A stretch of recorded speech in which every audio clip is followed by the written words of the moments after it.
this is your host, Julia Napini. I am a clinical and forensic social worker who owns a counseling practice and a consulting business. In this show, we discuss the challenges of being successful in business while maintaining your integrity and staying true to yourself. Join me while I interview other professionals and share insights from life and experience.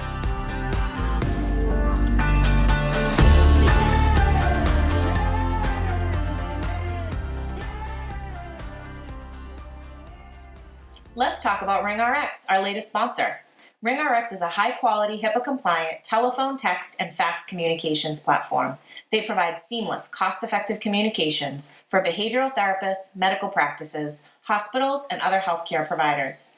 RingRx is designed for modern healthcare environments. They offer customizable features like a phone app, automated patient outreach, voicemail, after-hours call routing, and top-quality desk phones. Try RingRx for free today at ringrx.com. And if you sign up using the code CLIMB, you'll get 15% off your monthly bill forever. Conditions apply. Hello and welcome to another episode of the Compassionate Climb podcast. I recently learned something new and wanted to share it with all of you because that's one of the many things we do here on this show. So Laura Hulleman, welcome to the show. I am super excited to be here. Thanks for having me, Julia. I'm excited to have you. I was recently on your show. We had a great time. Love learning new things. So let's start with your career climb. How did you get to doing what it is that you do now? Oh boy. Like a good little Gen Xer, I set about having 97 different career paths, trying out all of the things. So, I knew my dad had been a small business owner, and although it was really a struggle for him, and eventually he ended his tenure of working, right? His last probably 10, 12 years, he worked for other people because he realized like, this is hard.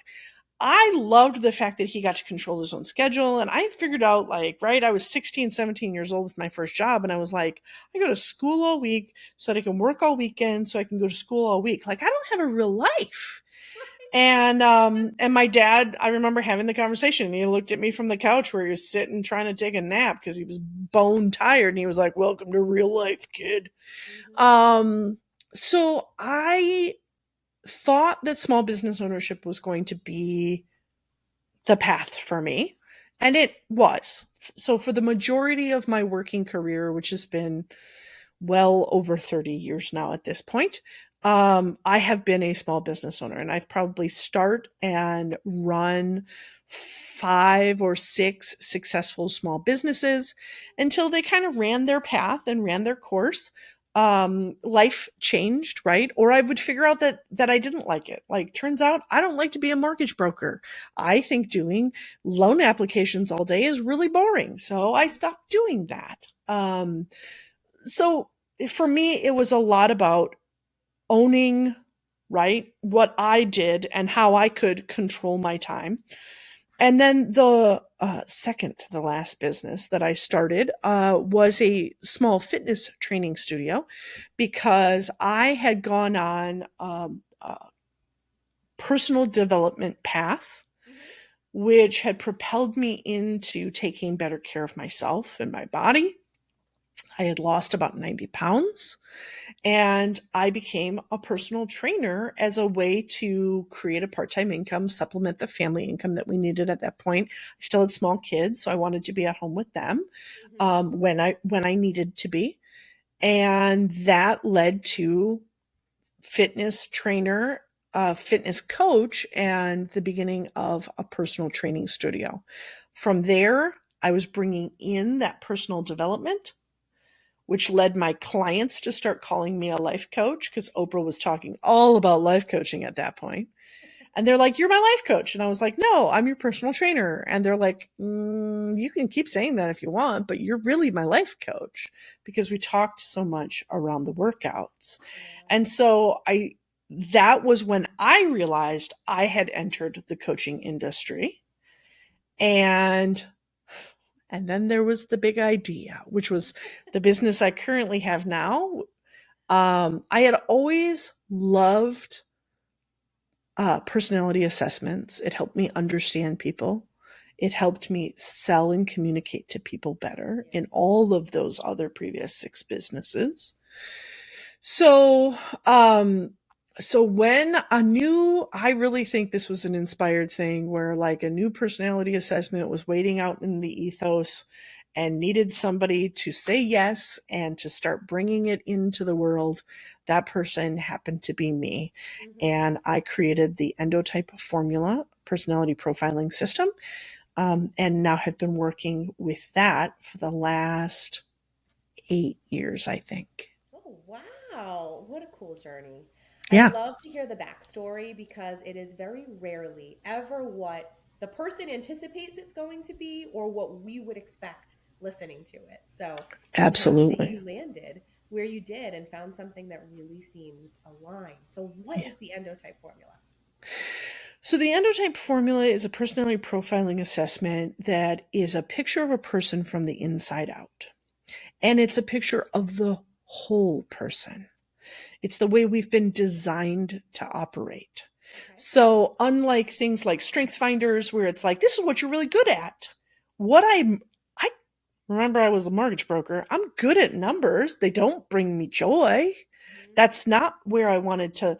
So although I have a strength there, doesn't Yes. mean it's what I want to do with my life. Great example. And unlike other personality assessments where it looks at one component, like Myers-Briggs looks at how a person thinks, Enneagram looks at kind of what drives them, what's that Mhm. spiritual drive and that reactionary state.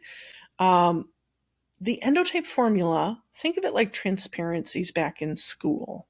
It takes brain function and how you think and puts on top of it your motivations and places on top of that some internal family systems from psychology, Mhm. and then shows how it connects our thinking and our cravings and those energetic components to our bodies in a very specific way.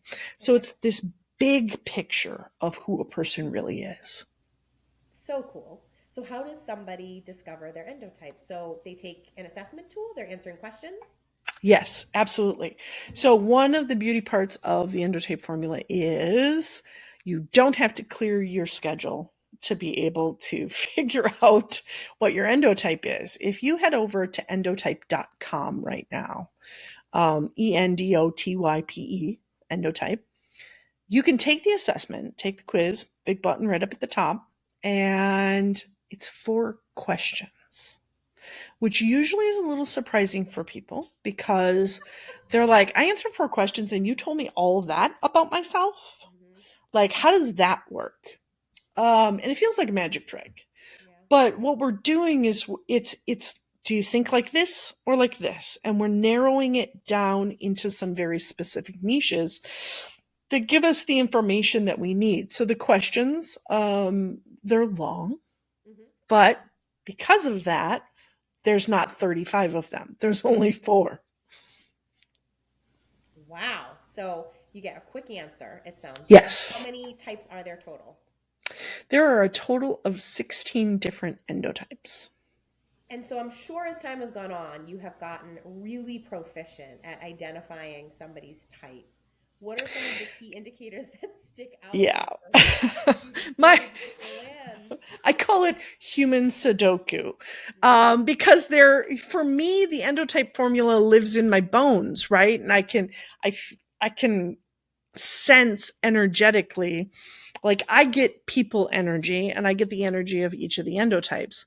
So my boys would make fun of me. We'd go out to eat at a restaurant and I'd be staring at the table next to me and my son Jesse, he's like, Mom, you're endotyping those people at the table over there. And I was like, yes, yes, I am. Would you like to know what they are? Because I can do that, and not everybody can. But there are some key differentiators. Some of the differentiators that we look at are right, is a person on the more assertive dominant side, or is the person on more of the submissive, like go with the flow kind of side? Mhm. Um, are they an action oriented endotype, or are they more of an information oriented, or a feeling, or a motivation? So there's all different ways to break it down into its different segments. which is helpful with some of the work that I do with coaches and small business owners to be able to understand who their clients are and who they are. But more so, more importantly than that, and always at the base, the foundation of everything that I do, and even the other people that are now working, utilizing the endotype formula in their own personal work, it's about figuring out and about the person recognizing, the individual recognizing, yeah, that is who I am. Mm-hmm. And it starts to give people permission to be who they are in their everyday life. Okay. And some of the things that we've been told over time, like I do not fall into a precise quadrant of the endotype. So spelling, really not great for me. And I've always had a little bit of a thing about the fact that even as an adult, I can't spell well. Um, it's not my thing. I'm not designed to be able to see those precise details. I'm more of this big picture, big concept kind of girl. Okay. And so it gives me permission to go, yep, I stink at that. And if Grammarly doesn't catch it, it's probably not going to get caught. So can your type change throughout your life? At the beginning stages of your life, it can change. So, you could probably speak more freely on this than I can, but what we have noticed is that if an individual experiences unsupported trauma before the age of like 10 or so, 9 or 10, that their brain functions, how they process information, how they experience the world changes. And in endotype language, it changes them from more of an active, conscious information gatherer. Think of a kid, right? Why? But why? But why? Into more of a conscious decision maker. Mm-hmm. Because when there's that trauma, whether the trauma was right, I'm not talking about all capital T trauma. Sure. It can be small things, but when there's that, not that support, and that child doesn't feel like they're right, there's almost like this unconscious programming. Nobody else is going to make decisions that are going to keep me safe to my standard. I need to start making my own decisions. Mm-hmm. So their brain will restructure, and that will change their endotype. After the brain kind of stops being in that plasticine, early development kind of stages, our endotype is kind of set for life. So as with other typing systems, I'm sure that it helps somebody with self-awareness and also in their relationships, because they can have a deeper understanding of the people that they are in close proximity to. But how do you use it specifically in your coaching? Yeah. So for myself, like I mentioned, it's always coming back to that basic of accepting who we are and how we're designed. So for a lot of us, we have been taught or conditioned to resent or resist the parts of our design that we don't think are good. We've been told they're not good. Yeah. You're not good at that thing, or this quality about you is not good. We also have certain innate cravings, like energetic cravings. Some people are always seeking love or that heart connection, but they want it from other people. You fill me up. You make me feel better. And when you start to understand, oh, I have this craving for love, but it's not something that other people are going to fix for me, Mm-hmm. then we can really start going on that journey of how do I fill it, Sure. or how do I open myself up and realize that it's always been able to be filled. And it's just a matter of saying yes to that. How do we start understanding some of those voices that show up in our brain, right? That are like, who do you think you are? Mm-hmm. Like, do you really think you can? And understand what they're really trying to say. They're not there to sabotage us or as an imposter syndrome kind of thing. They're there actually trying to give us really valuable information.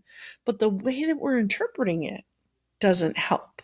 Okay. And so those are some of the things that when I was doing a lot of life coaching, we would look at with, as I was coaching various endotypes. Now I have moved into working with a lot of coaches, both to be able to use the endotype formula to help them get their marketing and their branding on track, to understand what they uniquely do Okay. different than everybody else and how to market and capitalize on that, how that influences their ideal clients, how that influences the colors and the pictures that they should be using, and all of those little nuancy things. Right. But also continuing then to expand. I think in the future, so there is already one book out where we incorporate some understanding of the endotype formula. We did an anthology called My Walk, My Way that you can find on Amazon, where it is first person perspective of many women, how they learned to do life their way. And it's the story of their life, but you can see the endotype really start coming out of each. And we let everybody know, oh, this one was written by, like, you and I were interpreter endotypes. We happen to share the same endotype. This one was written by a builder. That one was written by a visionary. So that as you're reading it, sometimes comparisonitis kicks in and you're reading it and you're like, oh, I could never be like Laura or whatever. It eliminates some of that because you can look at the story and go, oh, that makes sense. Yeah, I've been there. I felt like that, because you're comparing yourself with somebody else who shares your same design.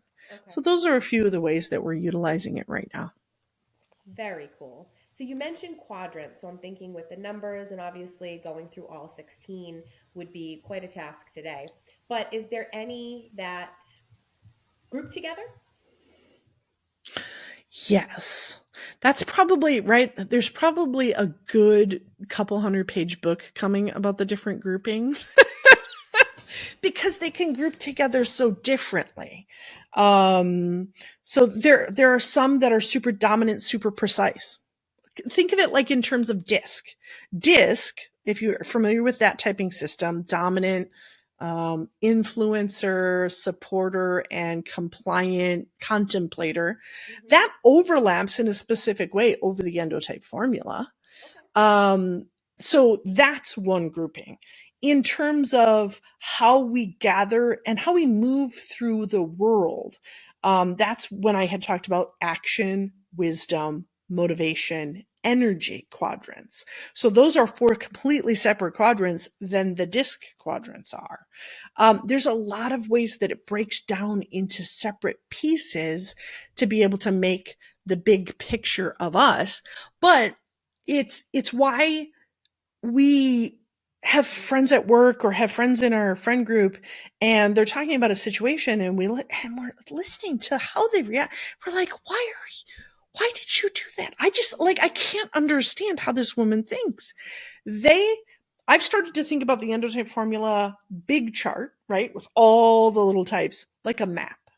The closer somebody is towards us on the big map, the more alike we think, the more we understand each other. We're like, yeah, I totally get you. The further away they are, the more challenging it is for us to understand them, for us to appreciate how they made their decisions that way, because there's less and less familiar and similar to our natural operating system. It's still so wild to me how 4 questions can get you there. I know. It's so sneaky. Yes, thank you. It is fantastic how 4 questions can get such amazing results for people.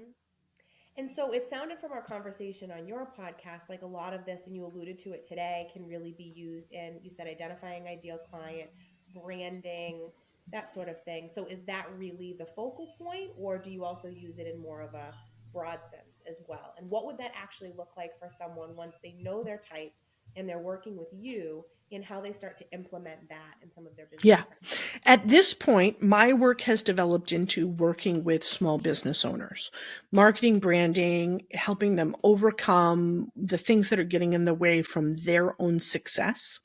So looking at some of those imposter syndrome things, looking at some of the belief systems that they haven't learned to accept. So it's this like hybrid business, marketing, life coaching that it allows me to do.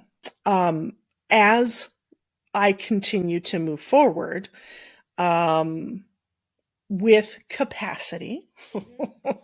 I would love to have, right, all the things out and done right now so that people could dig in. And I want to be able to put the Endotype formula into the hands of coaches so that they are able to work with their ideal clients and know what's driving and underneath.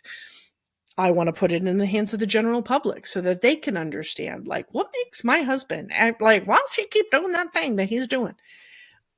It's just a capacity thing. So a few of the things we have in the works right now, I work with small business owners.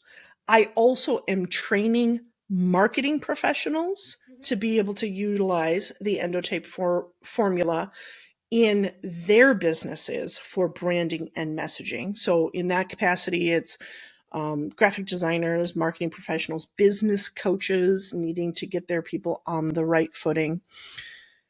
And in the works right now, I'm connected with kind of a coaching group, and that's very new and in the works of some potential in the future coach client connection, because the Endotype formula can easily predict which coach we should actually be working with and which ideal client that coach is designed to work with.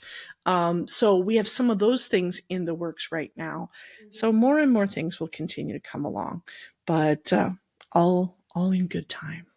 Stay tuned. Do it all, but not at the same time. It's constantly a juggling act and a reprioritization, I am sure. Yeah. Yeah. Yeah. It's all about, like, and that's part of mine and your endotype, right? One of the cravings that we have is for significance, or is it enough? Am I doing enough? Is this important enough? Is it big enough? Am I reaching enough?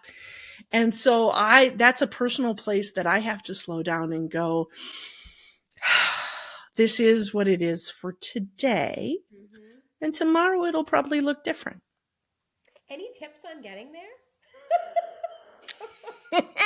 Getting to the place where you can have that kind of thinking, it's really that enough, that you're enough in that moment, that you've done enough, that you can table it and come back to it. Yeah. Well, and here's really what that, for you and I, that piece of us that is connected to significance, when we hear that, like, is this enough? Or are you sure you're really this person? You're like, do you have enough education or enough skills to pull this off? Really what that part of us is trying to ask ourselves is this significant enough for you and your precious moments to be able to put a priority on? Yeah. So it's really trying to ask us to use discernment to go, yes, this is the thing that I will put my attention on right now. It is significant of me, not that we have to earn that significance, but we have to discern what's the important next step now with that piece of us. Yeah, that really struck me. So it almost seems like there might have been a prior time when so much driving us was a lot of the external, I'm assuming. So a lot of what people are asking of us and what they're requesting and what they need and fulfilling that.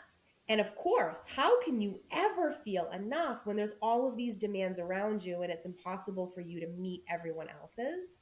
That it's really coming into self, and what is it for you that is worthy of your focus and attention? Yeah, absolutely. And I kind of think about it in like three, like, this is my personal life coaching philosophy. Like, there's these three. At that first level, at that first level, we are looking for others to fill us, right? Make me feel significant. Make me feel important.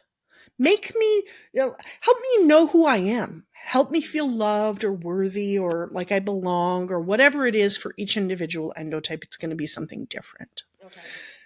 Then we might get to the self-awareness level where, right, and we hear this a lot, like, right, self-love, worthy of, right, where we make it about us fulfilling or filling our own cup.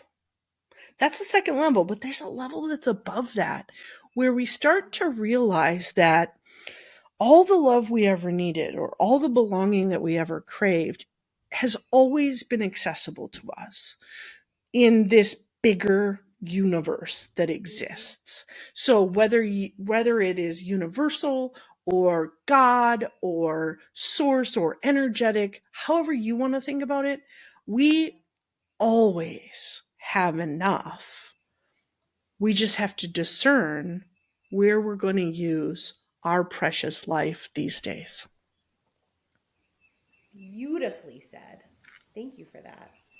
You're welcome. So tell everyone, you mentioned the website. So if anyone is interested in knowing their type, then they can access that. But what is the best way for them to follow you, work with you, and keep track of what it is that you have going on? Because it sounds like there's a lot of things in the works that are going to be coming to fruition. There's always a plan or two in place.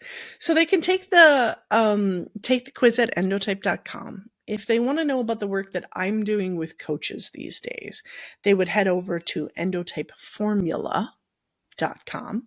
That's where you can find me on Facebook and Instagram and YouTube. I have channels.